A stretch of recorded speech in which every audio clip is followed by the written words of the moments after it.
Pakistan cricket team को New Zealand के खिलाफ तीसरे T20 मैच से कबल धचका। मोहम्मद रिजवान इंजरी का शिकार हो गए। साबिक मोहम्मद रिजवान कमर की तकलीफ में शिकार हैं। उनको तीसरे मैच में आराम कराए जाने का इम्कान है। मोहम्मद हारिस की प्लेइंग 11 में शमूलियत मुतवक्के है।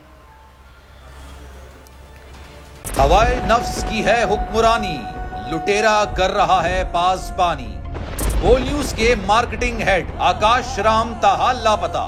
तफ्तीशी इदारे जवाब देने से कासिर। अहले खाना परेशान, बेटे की जुदाई में मां गम से निढाल।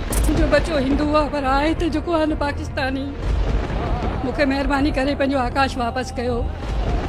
हुकूमत से बेकसूर और मुहिब्बे वतन बेटे की बाजियाबी के लिए फरियाद। आकाश राम के अगवा के खिलाफ अहले खाना की जानिब से सुप्रीम कोर्ट में दरख्वास्त दायर। सुप्रीम कोर्ट के चीफ जस्टिस उमर अता बंदियाल से आकाश राम के अहले खाना की जल्द समाअत की इस्तदा। मुश्किल की इस घड़ी में आलमी मीडिया ने भी उठाई आवाज। CNN, आज तक, इंडिया टुडे, टाइम्स नाउ समेत आलमी मीडिया ने आकाश राम के अगवा के खिलाफ दिया बोल का साथ। उफ क्या जुल्म है, बोल इंसाफ का मुंतजिर। सब्सक्राइब करें और बेल दबाएं ताकि कोई खबर रह न जाए।